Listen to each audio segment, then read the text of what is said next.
everybody, it's Tapping with TT, and my special guest today is Caroline, CEO of Essence Ventures. Welcome to the show today.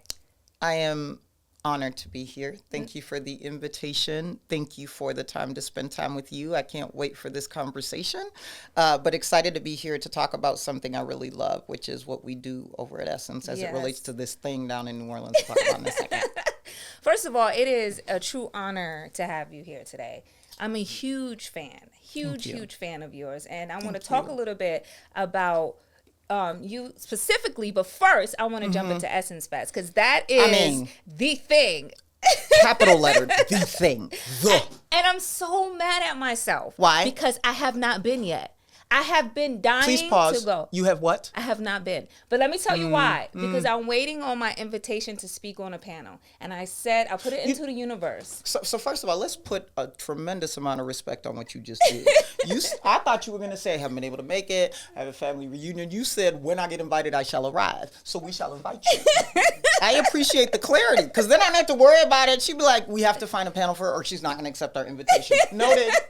I'm putting it into the universe. I'm putting it into the universe. I've been dying to speak at an Essence Fest. Tell me about why. Why? Like, genuinely tell me about why. Because I feel like women of color deserve to hear from experienced women like myself who have been on both sides of the media fence as a talent and as an executive. Yeah. And I think the space that I'm growing into is now serving, and God is pushing me in this space of leadership. That's right. And to start to serve, because I see a lot of young women getting into the media space, particularly hip hop culture. Who has not been really kind to women. You know, I've been in this game for 25 years. They kind of call me a young OG, you know. I'm going to borrow that. We'll talk about it later. Because I want to be a young OG in some situations, but that's for another day. Yeah, so I just feel like the amount of experience that I have and the level of expertise that I can give to those trying to get into the multimedia space. A lot of people are getting into it. Doesn't mean that they're doing it correctly, and being able to teach them and navigate and guide them and mentor them. That's the space I'm growing into. Here's what I have a tremendous amount of respect for and what you shared and I can connect to, right? So the first thing is what you are calling your season is what I call purpose. And the reason I'm sharing that is because I believe that every person in the world has a purpose they were born to deliver to the world. Nobody else can do it. So if you're not living life in indignant pursuit of that purpose, then the world goes without. That's what you get to go to bed on. Number two, there gets to a stage in purpose where its only reason for being is for others and not for you. Yeah. You cannot say you are operating in purpose and not be delivering it to others. It's a conflict. Yeah. Because you were born to give what your purpose is away. And you are prepared through the experiences you have in life for that moment. And to your point about what's taking place within the industry, I think things like social media and other places have made everybody think it's easy. But the reason why few of them ever last is because it's not grounded. Any tree that has been in a field for a long time has many roots. Oh. The middle root of the strongest root in a tree is its taproot. The taproot is the longest, thickest, and strongest root. But let's say a hurricane or severe weather comes and starts to pull trees out. The only way a tree survives if its taproot is connected to another tree's taproot. So what you're experiencing is people who are trying to be trees in a storm without a taproot. And taproots are not there when you first plant it. Taproots come as it grows, and until it gets to a certain place of growth, the taproot isn't ready. It doesn't connect to the tree next to it when it's being created. Beautiful. It attaches to the tree next to it when it has gained all of its strength. And so this journey on purpose is about connecting people's taproots. And if yours ain't built, then both of y'all gonna be blown away when the wind comes through. Absolutely. And then we lose. And I fundamentally believe that. Yeah. I fundamentally believe you have to be grounded and you have to grow, you know, and you can't be afraid of transforming or evolving and growing. But I guess my question to you is, how do you find that purpose? I think for me, you know, I've always had a strong foundation in spirituality. Like I've always, from a young girl, I've had this, I wouldn't say supernatural connection, but to me it felt supernatural as a young child, being able to tap into inner self and having this type of inner strength no matter all the trauma I've been through in life. My gift was the strength to carry on and the strength of having hope and belief and something greater. And so as a young girl coming into the business, obviously I made a lot of mistakes. This business, you know, nobody taught me. I didn't come in with a lot of connects or having a click or, you know, many guidance. I had to figure it out along the way. Yeah.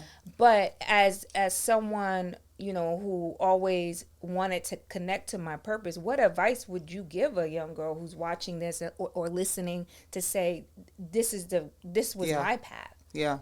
So there's a couple of things I would say to that. I'm going to speak to something you said in the middle of the question and then come back to your full question. You talked about fear and mistakes.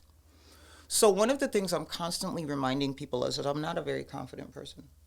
People think I'm confident because they see I'm not. I have pretty low self-esteem. I'm not a super confident person. What people are experiencing is a courageous person, right? So why do people confuse courage with confidence? Why would they do that? Because I know my purpose. And I engage in that purpose through the lens of allowing the fear to exist. I don't try to not be scared. I let myself be scared because it's unrealistic for me to believe that I only go forward when I'm unscared. And then the philosophy for existing with it, and then I'll come back and tell you how you get to your purpose. The philosophy for existing in that is I had to redefine my relationship with failure. Because being afraid just to be afraid doesn't, like, it just sits there, right? And it holds you and it restrains you and it slows you down. So I had a daughter at the age of 17. I became a mom before I became a legal adult. And people with their eyes, with their words, with their experiences, with their things, started to renegotiate my potential without my permission. And I believed them. So I started making myself really small. Because this moment where I became a teen mom, all of a sudden people didn't believe I was as smart as I was yesterday. My cousins couldn't talk to me. Like at 17, I'm getting all of these messages that this decision has ruined my life. Yeah. Perpetuated by people that actually loved me. It just did more damage than they know. So for the next 20 years, there was no Caroline. There was Cadence's mom. And there was, I'm going to prove to these people we're not going to fail, which led to a very unhealthy defiance, right? And it led to also making sure at no point in time did Caroline become more important than Cadence's mom in a negative way. So 20, 25, 26 years, that's how I'm living. I'm at a development conference and I'm doing something. You know how facilitators of a conference, they start looking at you and making you cry and want to talk to you about your feelings was one of those moments. So they came up to me and asked me about it. And what came out of that conversation was I was at an Arrested Development as a 17-year-old while being 36 years old in the top of a Fortune 50 company. I was still 17. So he gave me this exercise of celebrating psychological birthdays. Wow. And what he gave me permission to do is, and whenever something really dope happens in a day, even if nobody else sees it, you get to claim a birthday. Go buy a cupcake, do something.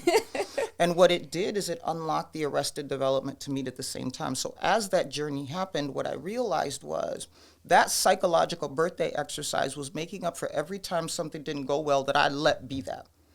Coming out of that exercise as it evolved, I came up with 5 fails a day. And the 5 fails a day philosophy was really simple for me. I finally accepted that it is completely unrealistic to live in a world and not fail. Furthermore, the world tries to get you to think of failure as something to avoid and fix when it happens really quickly and hope nobody noticed. That's bull. Yeah.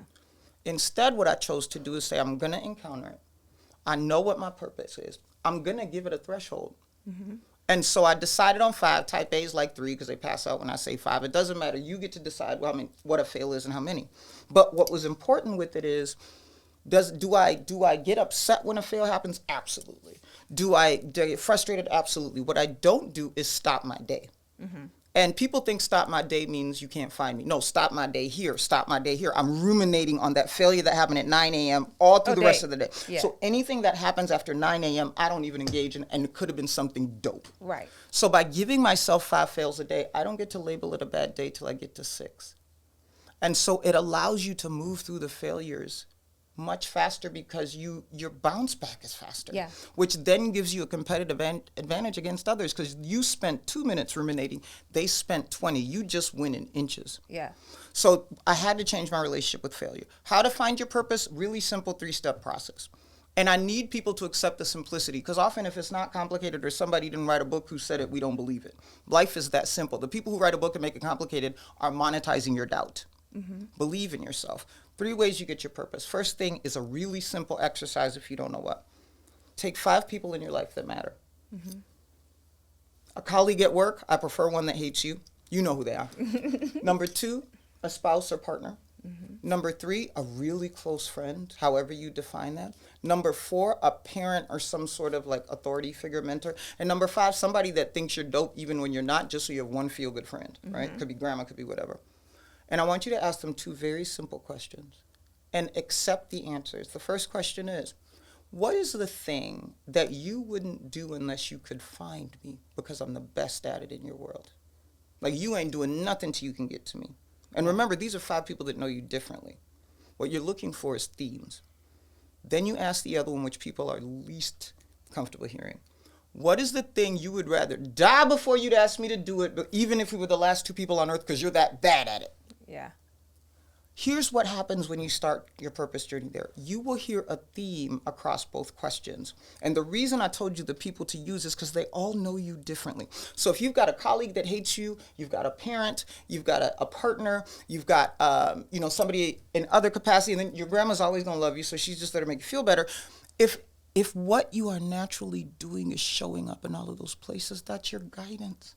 Mm-hmm. And what you have to do is then take what you hear in those and build into operating in them. So then you start to build this audacious agenda that doesn't need partnership. We are trained to not do something unless one person is weighed in on it. Not with purpose, baby. In fact, you don't want anybody to weigh in on it because they need to go find their own. That's right. Get out of mine. Right? And I'm not saying that to hate. I'm just saying that go do your purpose. And we're so trained that we can't do something without other people's feedback that we actually disable ourselves. Yeah. When we go, okay, I'm thinking this is my purpose. What do you think? They're never going to give you a satisfactory answer.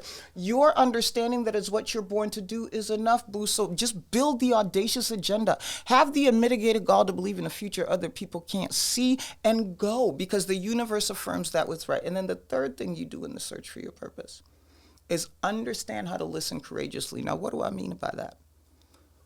We are so trained to, ask everybody stuff, but in general, we are trained to listen to what people say to us and correct what they say that isn't right. So what's interesting about that is most of the time then we're listening to respond. Even if it's not in the moment, you're listening for like, I'm going to take this note, I'm going to get to. Right. This is contradictory to that. So it's still a listening exercise, but here's what it does. Lean into the voice of dissent more than you lean into the voice of agreement and affirmation. Why? The people that operate in dissent of your purpose have a ton of courage to say it about you, to you, and everywhere else. They will talk about you, right? Mm-hmm. Your natural tendency will be to try to fix that, even if you get a third party. I'm saying don't. I'm saying don't say a word. What I'm saying is, listen to everything they're saying intently. Why? Their words will tell you where you're vulnerable. Mm. And if you listen to it, you don't have to respond to it because what you do is you go back into your toolkit and you build armor for where they're going to stab you. Mm. You don't need to respond to them because responding to them doesn't change anything. And if you start talking to them, you're going to miss how much they hate you, which is what you actually want to know. And then you probably know when they're going to strike or where they're going to strike. The point of the exercise is to listen really carefully to where you're saying you're vulnerable. Don't respond, put your armor on, and let them come with their machete that won't pierce. Mm. We have got to learn like how to protect our purpose, but leaning into the voice of dissent. Because anywhere where you're vulnerable will be revealed to you by those that hate you. And then you can go wear the armor that when they come with their battle, even though you're functioning with your purpose. Because, by the way, you know you're in your purpose the more people that hate you versus like you. Yeah. And so when you start to see that army grow, every weapon they can use, you've put armor underneath you. And so they're going to come, they're going to stab. But because you listen to everything they said about you that was negative and in the spirit of dissension, you are prepared for whatever weapon they bring. Yeah. And what that does is it saves you time in accelerating the purpose you're supposed to deliver in the world. Yeah. Because you're And prepared. then you look for ways that you can do spend 90% of your time doing what you're great at. Yeah. 10% of your time not trying to be good at what you're not good at. You spend 10% of your time mitigating the risk of the things you're not good at. Mm-hmm. And you will know when it starts to happen because you will think about something on the toilet and say it to somebody the next day and they'll think it's brilliant. And you'll be like, but that was yesterday. Yeah. Do not get confused when things come to you easy. It's actually a sign that your purpose is operating, especially if nobody else can do it. Yeah. And sometimes we doubt it because it didn't have rigor. Yeah. Well, you were born with it because you're supposed to be giving it away. So why would you need to be learning it? Yeah. And I think there's so much about the purpose journey that's contradictory to what we're taught that a lot of people get caught up in it. But it's a simple process of connecting to why you were born in the world, figuring out ways to make sure that that becomes a part of how you spend your day, and celebrating how it helps people define their dash. The dash between when they meet you and they never see you again. Your job is what happens in between when they interact with you. I love that. I want to go back to the point you made about being courageous. You're being a courageous person. I have a mentor who always tells me, do it when you're afraid. That's when you do it the most, when you're afraid. Mm-hmm.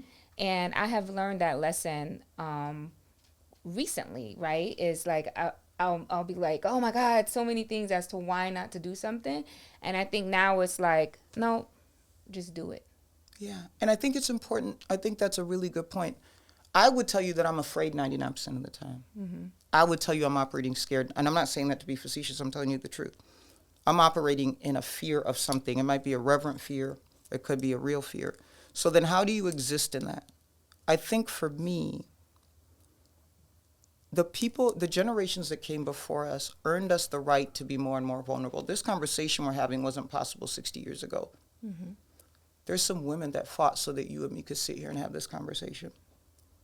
And part of what comes with what we are handed off is the ability to move the baton further ahead before you're gone. I am maniacally focused on making sure that people hear my storytelling through the lens of how it actually happened, not through the lens of how I want it to be remembered. Because I used to sit and watch these inspirational women give these wonderful inspirational stories where nothing went bad. Yeah. And I'm over here like, well, I have messed up 62 times already today. Where's my room? I'm glad they did well, but I'm not that. Yeah. And I think one of the things we as this generation of women or just people in general have permission to do is to become more audacious about telling the stories of how we actually exist. Yeah. Which is vulnerable, which is sometimes changes people's perception of you, but rarely changes it to bad. Mm-hmm. So that we can model the privilege that was handed off to us so that the next generation coming after us doesn't even have to worry about whether or not what they're saying is good. And so I'm afraid most of the time. But what I also am is fueled by my purpose. So when fear exists, it is managed through the lens of I know what I'm supposed to be doing in the world. So fear, sit your behind right here. Right. I'm making room for you. I want you to exist. I have I have an inner saboteur and I have an intuition. My inner saboteur is usually the loudest fear voice. I don't fight her. I don't ignore her. I don't try to get rid of her. Mm-hmm. I let her run her cycle. Why? I've never lost when I let her run her cycle because she's simple. She's repetitive. Yeah. Yeah. And she is potent without depth. But she wins sometimes because she says the most evil things to me about my life that debilitate me. She comes and talks about nobody would have ever married a girl who had a baby at 17. Nobody cares about how smart you are. You don't add value in the world. You're not pretty. Mm-hmm. You're not kind. You're fake. Right? You're opportune. Like, she knows nobody can hurt me as much as she can with her words, because she's been with me my whole life. And she knows the things that will literally have me bleeding out. Yeah. But because I have learned how to engage with her, I know what happens when she activates. I know where she cuts. Yeah. I know how long she stays. If I can mitigate the fact that I know what situations tend to trigger her, right? Yeah. Dating, work, this. Yeah. But because I've studied her, and she's not a deep thing, I can usually anticipate when she's coming and do some sort of mitigation technique. It might be listen to some music, maybe take a nap. It may be something that just lets cortisol do its job. And I know that she never stays forever. And so, to be honest with you, most of the time, I just hold on till she's gone.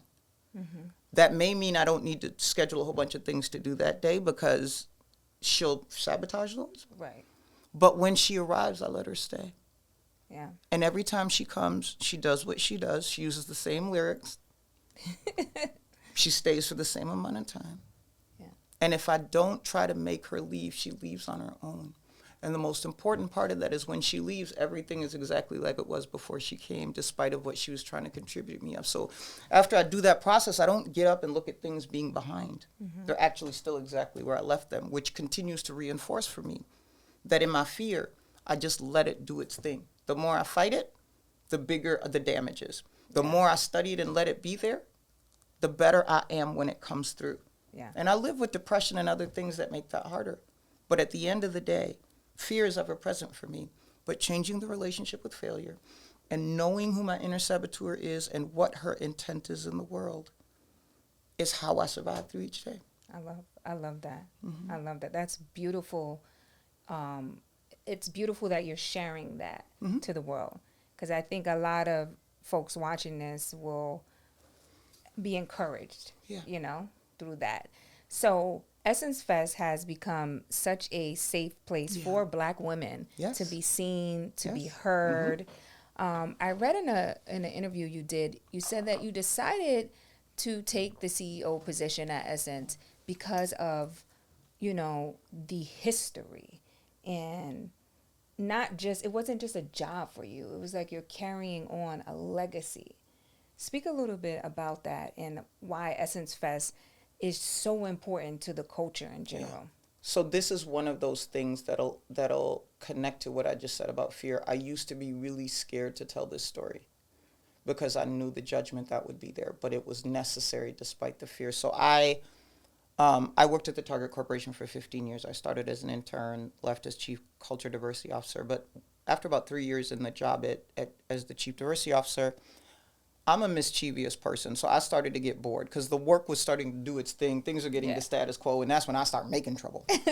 So I had been looking for what could I add to my portfolio just to give me some freshness. And so I was having open conversations with the CEO about things internally.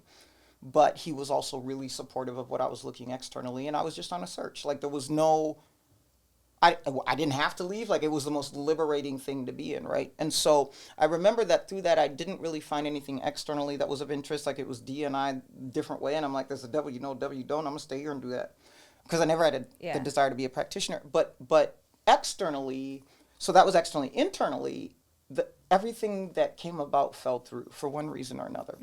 So I really was in a pause. I ended up, to your point about speaking at Essence, I was invited by a guy that was producing a panel at Essence in 2019 to moderate a conversation. I'd never been to Essence Festival of Culture. Wow. So there is where I met Rich Lou Dennis. I'd never met, by the way, his company, Shea Moisture, did business with Target for 15 years. I worked for 15 years. We never met. Wow, that's interesting. So we met when he came to the universe. Yeah, I was that's gonna say, the point that of this, right? Yes. This is why we have to tell these stories, because if we don't tell these stories, people think we really did something.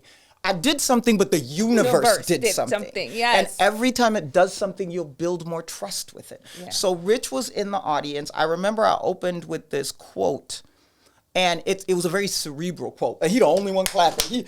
I'm like, who that man? And so afterwards, that's when I finally met him. And after that, he would invite me to things through the lens of Target, right? Looking for partnership with Target. Now, sincere. And one of the things he invited me to was the Full Circle Festival when he took a group of folks to Ghana. to become familiar with kind of just the path of the diaspora. And I joined him on that. And I'm from Kenya, so I knew my lineage down to the first ever Wanga that was like an amoeba, one cell animal. Like my dad and parents and family, I know the details of my lineage all the way in, right? And the eastern coast was not as affected by the slave trade as the western coast. So I was telling my dad that I was looking forward to going to Ghana because I would finally get to experience some of the remnants of the transatlantic slave trade, the dungeons, all of those, because we just didn't have as many as at Kenya. And I remember him telling me something that broke my heart that ended up being why Essence made sense. I remember my dad saying to me, yes, you will see those. But I also remember him telling me about an East African slave trade that happened before that. The slaves were taken to Asia. Wow. There's your dark Indians, right? Asia. Right. But it didn't last as long because they weren't allowed to procreate. So now I'm like, wait a minute, Dad. You told me that that coast didn't have a slave movement. Right. You're saying it did? Wow. So is that in our lineage? Wow. And he said, no, it's not. He said, because the Wangas did what they needed to do to survive. Wow. Right? And we've heard those stories. We've heard colonization wouldn't have worked if they didn't have people helping them navigate the terrain. And we know that those things came with threats. And I can understand having to decide between the livelihood of your family. Yeah. But it doesn't change the fact that you're participating in the enslavement of others. Right. Even if you're not the one doing it, you're giving guidance. And that's what my dad was trying to say. I wouldn't call it a broken heart. I'll call it a broken life. And I remember as a part of that, I said to myself, and I remember telling this to Brian, the CEO at Target too, I said, I'm going to figure out a way to fix this. I just don't know how. So I go on the trip. I have a full meltdown at the slave dungeon. Nobody really understands why I'm crying that hard, but I'm reconciling it. So I come back in January, and I'm telling Brian about the trip. And I said, I'm going to fix this. And 2 months later, Rich Lou Dennis calls me and asks me to come to Essence. Wow. One of my first phone calls was to Brian, the CEO of Target, because we had been on this journey to find something more to do. And I remember calling him to tell him about, first of all, Rich called the wrong person as far as I was concerned. Like, what you mean? I'm a retail girl. What you mean? I ain't gonna break Essence. The world, right? Because I had no experience there. And I remember talking to Brian, and I remember saying to him, this is it. And he felt it. He said, this is it. But the it was the something to fix it. Essence was recovering after being bought out of a system within Time Inc. that did not leverage its value or invest in it. It was in a transformation and revive place that needed a lot to keep it alive. Other black media entities had closed, and it was a season of like, we were losing Ebony, we were losing Jet, we were losing everybody. All the right? iconic, it was a black media like Armageddon. Yes. Right? And so I remember Brian saying, this is the fix it. I said, this is the fix it. But as I talked about living with fear, so I remember understanding and accepting that it didn't mean I wasn't afraid. But I remember having a conversation with my 7-year-old niece. So she's a snitch. She lives in California, and she's constantly calling me to tell them. And I take great pride in spoiling my nephews and nieces. It's their parents' job to teach them value. So I go in when they call me with the nonsense. So this day she called me, and I was in the midst of this decision. She called me, and she said, Auntie Caroline, Xavier called me black. What's the problem? I know I'm black, but I'm IO. Listen to what she said. I know I'm black, but I'm IO. Again, the privilege we get to hand off to the next generations. She never said she wasn't black, but at 7 years old, she knew she was IO. Yeah. And in that moment, the thing I said to myself is, I cannot give IO a world without Essence. Wow. That can't be on my conscience, despite the other reason why, which was this moment where I found out something very undesirable about my family. I can't fail IO. She's an example of what Essence can be. I'm not black. I'm not just black. I'm IO. Yeah. And so with all of the fear that came with, I may fail, I remember a board member calling me and I was having that good, ugly cry, the snotty cry where you're not sure if that's tears or boogers, like that kind of thing. And I remember everybody told me you're not going to fail, and I refused to believe them. But I said I'm okay going if I fail, because at least I can say to IO, I tried. I tried. And so I took the job. And it has exceeded my expectations. But more importantly, even in the toughest of moments where I don't feel qualified, informed, or whatever enough to do this job, I remember some of the things that Rich Dennis said to me in my least confident moments in leading this role, when I was probably like, I'm going to break it, you should take it back. He said, there's 2 reasons why I hired you. 1, everywhere you went, you won. 2, you represent what I want the next generation of Black women to understand. Wow. How do I argue? Then I am qualified for the job. That's what we should have said up front. Right? You can't argue with that. But at the end of the day, that was the thing, and the most ironic universe moment that happened in all of this. So once I had decided yes, Target had a ton of DEI momentum. I had a lot of followership, so there were people who were worried, trying to retain. Once I'd accepted the role, we had decided about a month out what day we were going to announce, and then I was going to be there for another 30 days to help with the transition. The date we had pre-chosen to announce was the very same day they started burning Target stores down in Minneapolis because of George Floyd. Yeah, I was going to get to that. That was the day I announced I was leaving Target. Wow. And by the way, one of my best friends ended up backfilling me, Universe. And so I share that with you to say, is this a job? Absolutely. I don't have a trust fund. We got bills out here in these streets, right? Mm-hmm. But the reason why I'm not leaving till I'm done, whatever that means, whatever season I'm supposed to be here for this thing to be at a place of health where the next person is supposed to lead it comes along, is because at no point in time am I going to allow there to not be an essence.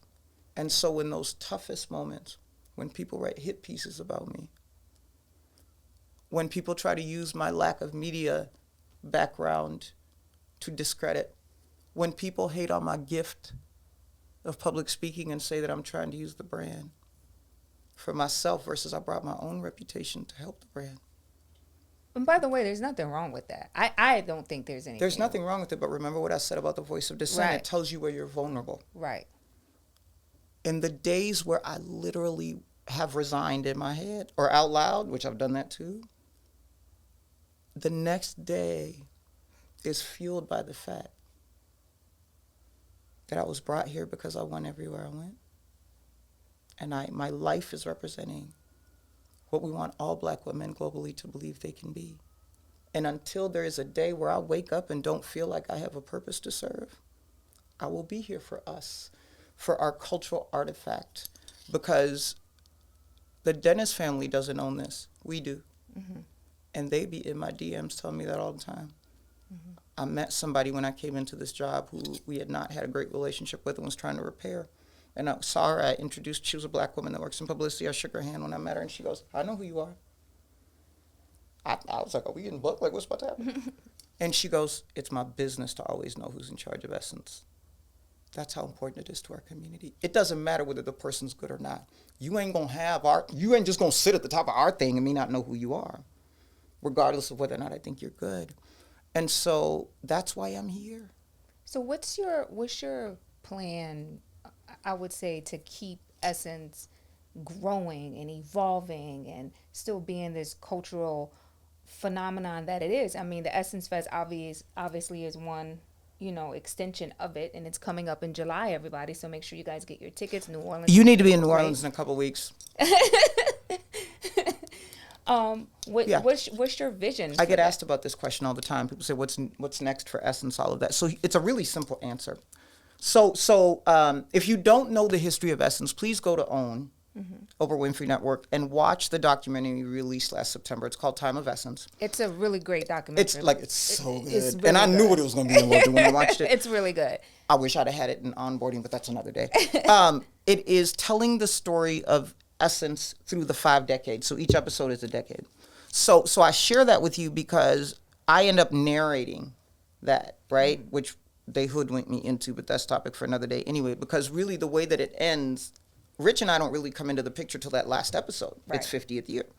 And so I started to refer to the season that Essence is in now as the 6th episode, right? Because it ends in June 2020. Right. And how are we going to live the 6th episode? So Essence did its job over 50 years to help Black women see who they are, how they can be great, inspire them, connect them, support them. Essence did its job for 50 years. And because Essence did its job, guess what Black women are now? The CEOs of home culture and community, not Black home culture and community, the CEOs of home culture. How does Beyonce come out with a country album? Right. And we done changed country. You would also buy a tissue she sneezed on, even though it's boogers, for $1 million. Like when you want to, we shift elections. Yeah. We change narratives. Yeah. We are the CEOs of home culture and community. When we move, the world moves. When we don't move, the world doesn't move. And that was proven in the last election, by the way. And it should be proven in this one. But I share that with you because of this. Therefore, this season of Essence, and all that it is, it has new franchises win it. By the way, we also own BeautyCon, Afropunk, and then have Essence Studios. This season is about teaching her how to be a CEO. Because Essence did its job to show her her clout and her power and her influence, not just in Black. We change society, especially if we all get to our purpose, then we get real dope. So therefore, my role is to teach. And this group of team of Essence and see, I'm going to give you what you should know about being a CEO because I need you to operate as one. What does that mean? I love that. In Essence's 50 years, we used to tell people about what's happening in culture. In this next 50 years, we're telling them how they define it so they can put it on their resume and claim it. You did this. Do it again. We also are moving away from equal to equitable. Why do I use those words? Equal is giving everybody a shoe. Equitable is giving everybody a shoe that fits, which means we all have shoes now. I just want you to wear your size. Because if you ever tried to run in a pair of shoes that ain't your size, point made. You go faster when they fit you. And we have earned the privilege to buy the shoe that fits, not just any shoe. Thirdly, unapologetic celebration. Why? We have been trained, especially those that are of Black descent that live in Western environments, that we have to choose between joy and justice, right? Because that's the fight. That's been the fight for many years. But if you stay there, you're not giving credit to people that earned you a different way to be, which is we now have to coexist at the intersection of joy and justice. Therefore, we don't need to feel guilty when we're happy about something when something good isn't happening. And so this idea of unapologetic celebration is about we are no longer interested in accommodating people who don't understand what we've done to win. We'll celebrate it ourselves, big or small. I'm going to celebrate that your child is potty trained and you can finish your coffee while it's hot. That matters to you. I'm going to celebrate that as much as I'm going to celebrate having a Black woman as vice president of the United States. Yeah. Both matter. But whether it be big or small, what is different about celebration in this season of Essence than before, where they told you what to celebrate? In this season, and I'll use our social media as a great example, we don't have to guide you on what to separate. If you go to Essence's Instagram to the comments, you will watch a community that knows how to celebrate itself, big, small. But also, these are some petty, hilarious fools. Like the way that they act on I cannot, right? Because that's why I said I'm gonna be selling Usher bathwater vials at the Superdome, and they asked to volunteer. But my point is this last part in this era of Essence, outside of showing them the culture they're changing, outside of building parity and equity and ownership and economic inclusion as a human right at the right value, and being unapologetic about celebrating is why Essence Festival of Culture matters. Why? First of all, Essence Festival of Culture is the largest festival in the country by per day attendance. Every time I say that to Black people, they choose not to believe me. I'm like, who took your cereal this morning? It's true. Yeah. But The ones that aren't have more days. But if you go per day, we're the largest festival in the country, not the largest black festival, number one. Number two, it is the absolute place that you come to fill your cup of joy and to take a little bit with you wherever you got to go back and be black. Mm-hmm. And so when we talk about the value of the Essence Festival of Culture, which the of culture piece got added because of what we do with seminars and the convention center and community, but the most important thing that we go to Essence for is for the compliment from a stranger that changes your day. Yeah. It's the moment where you may cry with somebody in a seminar you've never met. But it's also you get to act a fool till 4 a.m. because you can drink outside. Yeah. You get to go to the Superdome, and this year on Sunday, we will honor Frankie Beverly and Mays, who has always been a closer on Sundays. He's on a farewell tour. Tradition is you wear all white. But beyond what happens in the Superdome concerts, we don't go to the Essence Festival of Culture for performances. We go for fuel. Mm-hmm. Anybody who has a different melanin in their skin is welcome. But you better Google what to do, because you ain't going to interrupt our time trying to explain to you why we doing it. We speak our language. We operate in our thing. You can come, but bring your own manual, because these 3 days are not going to be me explaining something to you. Right, right. So it's not exclusionary. It's inclusionary, but it prioritizes what Black joy is, which is the fuel for everything that we do. It is the demonstration of the intersection of joy and justice. We talk about the hard things and try to resolve. We've got Global Black Economic Forum. The last 2 festivals, something's been going on in the Supreme Court, Roe v. Wade, or we will tackle the issues of where we still have work to do. We just won't feel like we can't then go to the Superdome and act a damn fool when Janet Jackson gets up there and shows all of us why we're lesser people, because we cannot do that for 90 minutes. Yeah. It is the epitome of that. And our always on tagline that we are adding this year, it used to be Party with a Purpose when it was founded, is we love us. Yeah. And so whether you come down to participate or you're just like the other people who literally just come to New Orleans to be outside to get a little bit of it on them, please see this thing that is not just for Black women. It is not anything other than the broadest spectrum of celebration of Black culture as your yearly checkup on Black joy. And be selfish. You know how people be stealing stuff out of the hotel rooms, like the robe, if you like it? I want you to steal every ounce of Black joy you can while you're there. Fill up your cup overflowing while you're there, and then buy 2 more cups. And fill them up and take them back so that they can keep you fueled in your Black till you come and refill the next year. And the spectrum of what you can come to is there. We've got GU. They're the ones that start at the time I go to bed. Yeah. They do the kickback that's about that Gen Z and millennial population. We've got Afropunk that is about the Black creatives in the future that have been put on the margins. We've got it used to be called In His Zone, it's now called Suede, which is our entire Black men's strategy that we activate within there. We've got the Film Festival, which is the largest Black free film festival in the country, right? We BeautyCon replaced Beauty Carnival, which is what everybody come for, is the samples. When I tell you about even within our own brands, we've brought everything there, is because what we exist in is community. Our CEO is the Black woman, but she's never not brought everybody with her. And what we continue to do with the festival is offer opportunities that connect to the person who is a new evolution of Black, the heavy metal Black person, the this. And everybody ain't got to do everything. I don't want to hear about you, I don't want to do it. If you want to do it, don't go. But it's still coming for that needs it. And nobody's taking your festival away, Auntie Gladys. It's still there too. Yeah. And so we will continue to evolve it to reflect the full spectrum of Black, but at its simplest form, because there are people who literally just come to be in the city and don't go to nothing. This is your refueling. And this is the thing that gives you enough fuel to go home and be the best Black you can be.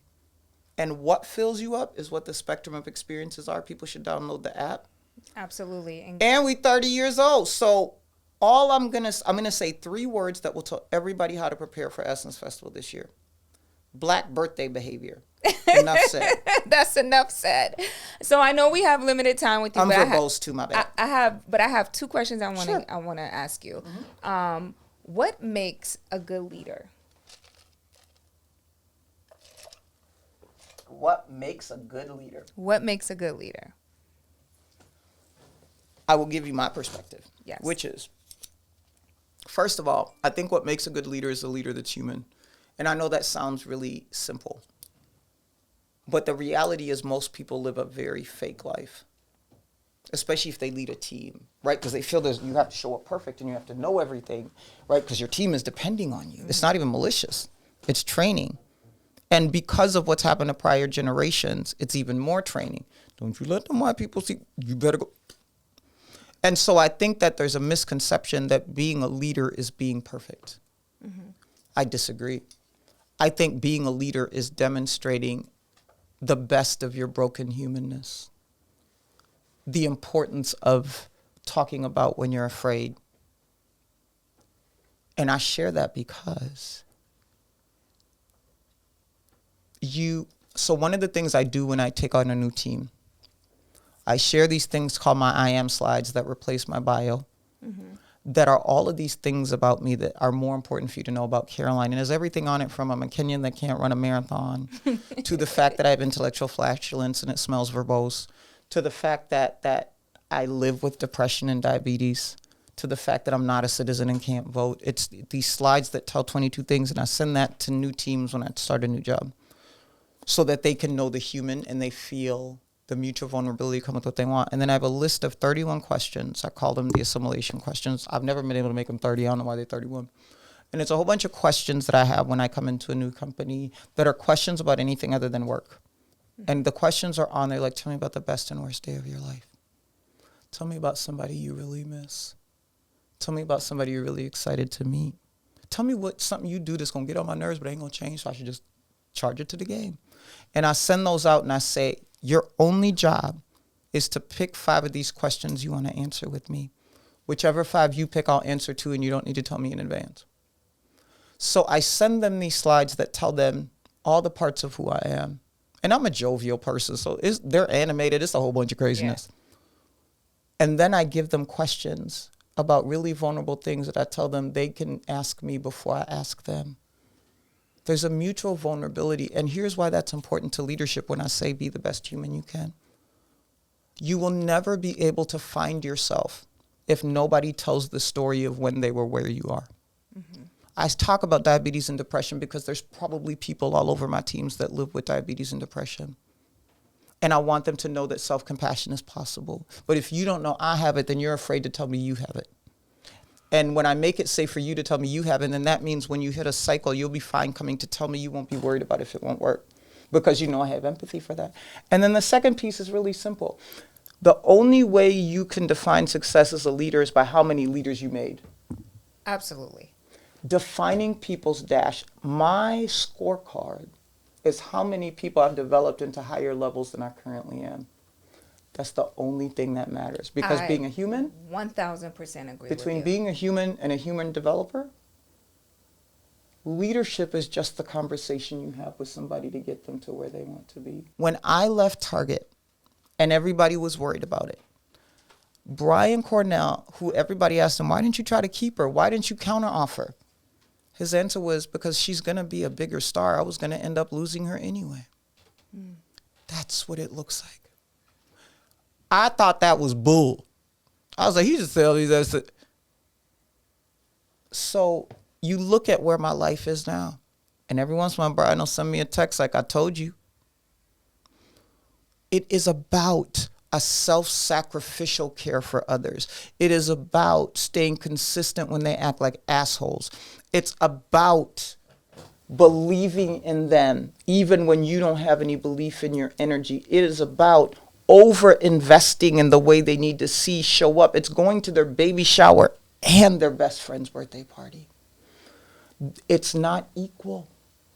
I do not expect the people that I want to develop to give me anything. Mm-hmm. They can if they want to, but it's actually a free exercise.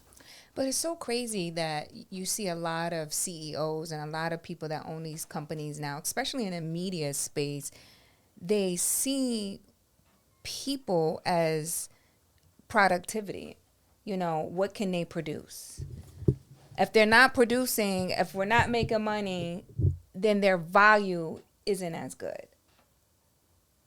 But you're speaking from a different perspective. I sure am. And I'm going to give you a great example of something that happened recently that isn't me, but is a demonstration of that. Whatever's happening with Puff, Revolt. Mm-hmm. In the midst of what you could consider to be a humongous organizational crisis in terms of what is happening with him right now, mm-hmm. you could imagine that that company is trying to find its way. But not with my boy DeTavio. In the midst of all of that, DeTavio facilitates the employees becoming the owners by taking Puff shares. You see what I'm saying? Yeah. And shout out to DeTavio. I love him. And that's my friend, right? Because the black media leads operate in co-opetition. Mm-hmm. We're always checking on each other because there's no competition. There's enough money in every company for all of us. And if you give it to me, I'm bringing my cousin. But one of the dopest moves they just pulled off was in the midst of a humongous crisis from an organizational perspective. He chose to invest in his team. He made them the owners. The world was watching to see who's going to buy them. Because it just was assumed they're going to have to be bought by somebody. Right. Of course. And the audacity to say we have the owner in our organization already, and it's these 100 and whatever people, is the dopest leadership move I've seen this year. And so when we talk about what it means to be a CEO, what productivity means, what results means. By the way, what shmoney means. We're not a nonprofit. What we are actually saying for those of us that operate from this ethos is, if we take the time, I say all the time, who you are is who you are. If you can't be who you are, where you are, you change where you are, not who you are. If we can be the environment in which people's who can thrive and actively play a role in developing them and giving them air cover to learn, and then making sure that they understand that they are not to stay here. By the way, this conflicts with retention of people, by the way. Mm-hmm. I don't want you to be loyal to this company. I don't want you to stay forever. I want you to get what you need to get, and then I want you to go out because I want to be the talent factory for the world. I want people to go, they came from EV. Yeah. So I do not try to retain talent. I build talent and I celebrate when they transition because I want to put the best of talent out into the world. And so this idea of what defines success, yes, we about money. I make way more money for EV through caring for my team and helping them get to where they need to be than I would if all I cared about was the results. The cultural, human, and universe approach to sitting in the CEO chair will make money you can't even think about. This idea of community commerce, this idea of this currency of culture. When I go talk to a company about investing in something with Essence, the first thing I say is if you're not interested in being in a long-term relationship with us, you should give your check to somebody else. She's not available for a one-night stand anymore. I'm not going to be your Black History program. I'm not going to be your Women's History Month program. Yeah. Because she's the CEO of Home Culture Community, and you will address her as such. You wouldn't go to a white CEO and act a fool. You'd come all prepared and dignified with posture to try to impress them. There's 31 million of them, and they're Black women. You should approach them the same way. And so if you want to come and be in partnership with her, my relationship with her, Essence Ventures' relationship with her, is a currency of simple trust. And you don't get to cross this bridge to interact with you if you don't pass our sniff test, because we will not allow anybody to engage with her who does not have her journey as what they're actually. I don't give a crap about impressions. We about impact. The reason that we do multi-year deals is because there is no way that you can be connected to the impact she wants to have in the world if you want to annualize a relationship. Absolutely. So you got to do 3 to 5 years. Yeah. And is there a price point? Yes, because it's the most precious commodity in society. Because here's what we believe: economic inclusion is a human right. But what I love, and Emmett Dennis said this, and I steal it all the time, the revolution must be financed. Mm-hmm. What we are saying is at the right value. And the value is determined by the 31 million Black women, or the CEOs of Home Culture and Community, that no business is successful if she ain't spending money with you. And if you ain't about her, then you don't come to us. You are more than welcome to give your money to Condé Nast. Yeah. Because we don't play about our people. We don't play about our community. They are a precious commodity to society. But everybody don't get access to them. And we consider ourselves to be a broker. But when we find the one, the two, the three companies that want to do it, we get top dollar. Since I came to Essence, and the Dennis family owned it from 2018, and then I joined in 2020, so their results are part of this, we've increased profit by 260%. Wow. And we've done that while becoming more indignant about how important she is. You see the correlation? Mm-hmm. Absolutely.